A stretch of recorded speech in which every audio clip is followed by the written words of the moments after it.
John Fredericks Radio Network. Joe Grogan joining us now, former White House Director of Policy, and he's with us now. Hey, Joe, great to have you back, man. Thanks for having me on. I appreciate it. Joe, so we were disappointed when you left the White House because you're what we call in our company an FOJ, friend of John.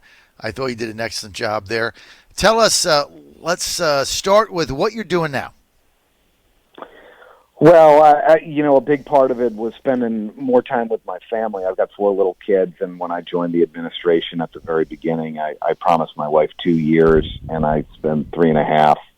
So I'm, back to driving my kids to school and picking them up, which is fantastic, and working with some companies on corporate strategy and trying to figure out what I want to do next. But I've got a nice little consulting business and doing a little bit of writing and continuing to support the president as best I can, getting out there and speaking on behalf of the campaign and the president's policies, and enjoying this chapter of my life, no question about it. Joe, what did you think of the debate last night? Well, it's funny, it's very difficult to watch these things when you've been so close to, the president and some of the policies that are brought up, or many of the policies that are brought up, and but it was, the one thing that I wish the president had done is let Joe talk more, because I thought in the very beginning he really looked feeble. He was stammering. He looked confused. And the president, by interrupting him, kind of cut off the American people's exposure to Biden's lack of mental clarity and how weak he is.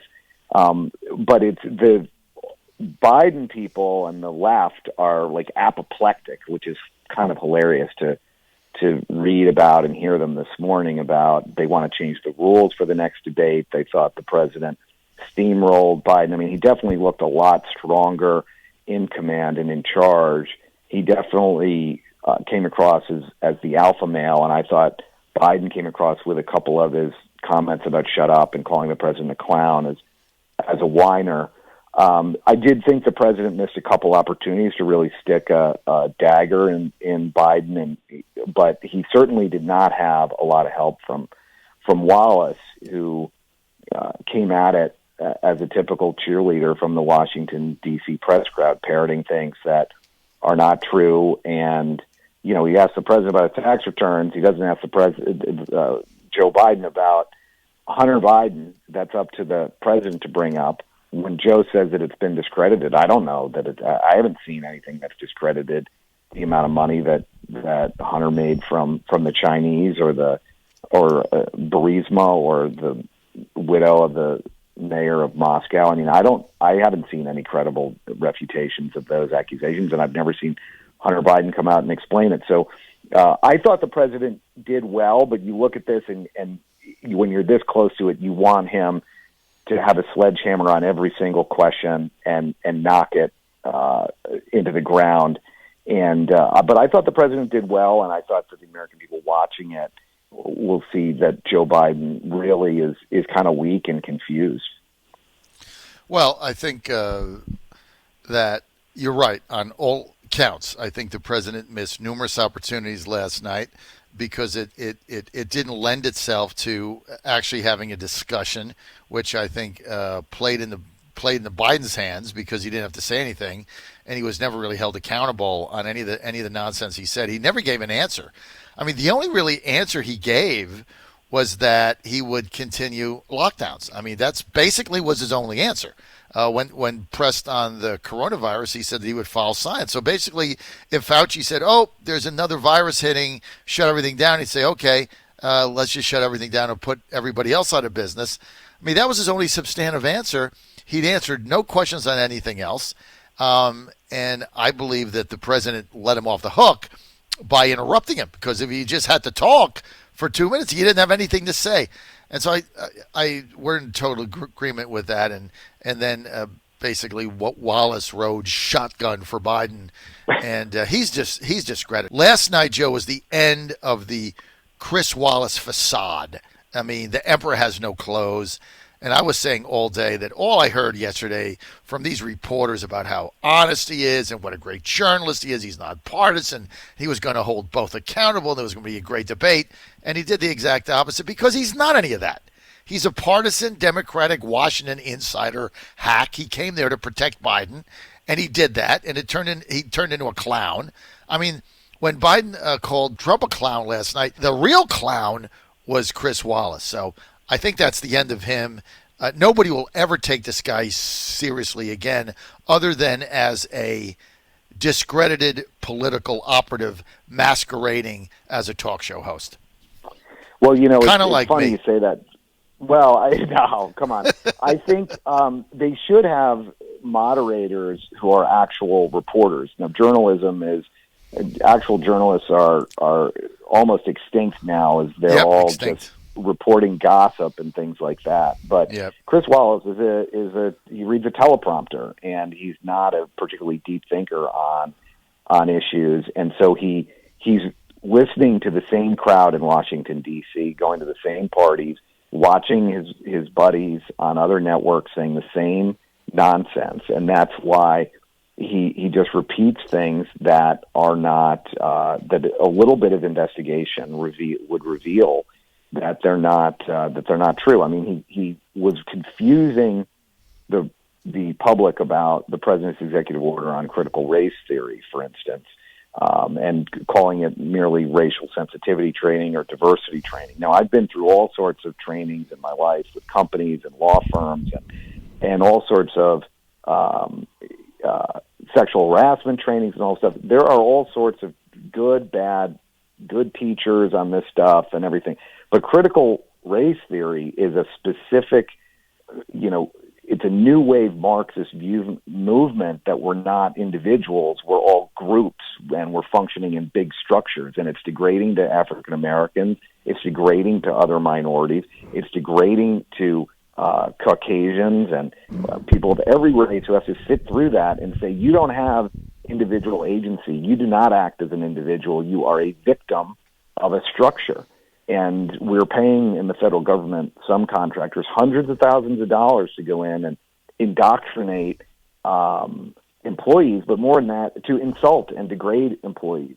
And that was a great example, I thought. And Wallace kept going back as if he's talking about, just how to behave in the workplace and how to interact and be a good manager and stuff, and understand different cultures and things like that, which I don't think is necessarily harmful and can be valuable when you are able to have discussions about people's backgrounds, and we all need to respect one another and be courteous and things like that. But that's not that's not what the president's executive order was about. And Wallace wades right into that. He kept giving Biden a pass on the law and order issues. He gave him a pass on Antifa. He's beating the president up with this canard about calling white supremacists fine people, which has been debunked. I mean, that's something that has really been debunked. And Wallace kept on going back to that and leaving Biden off the hook. Well, one last thing about this that drives me crazy is this whole peaceful transition of power. Now, this was another one that I thought the president kind of missed a little bit of an opportunity, because, look, he's absolutely right when he says he can get a peaceful transition of power. I was at the inauguration, and afterwards I wanted to walk down the street on Pennsylvania Avenue and get lunch with my wife, and we called one of our favorite restaurants, and they said, we're closing right now. There's a car on fire outside, and there's windows getting smashed. And right now you watch, half of America's cities are on fire from the left, from Antifa, which Joe Biden seems to think is an idea and not a collection of terrorists. Mm-hmm. And Wallace just lets them get away with it. I mean, whether it's the Russia ginned up baloney hoax, the impeachment and stuff, this president never had one day. He had not stepped into the White House, and the resistance and the violent resistance and the conspiratorial resistance had started. And Wallace should have been more objective about that and asked Biden to explain why he's a fellow traveler with these leftists and how he has not condemned the violence and so many of these people that use the cloak of peaceful assembly to go absolutely bonkers and break and light things on fire. I don't know if you've been to downtown D.C.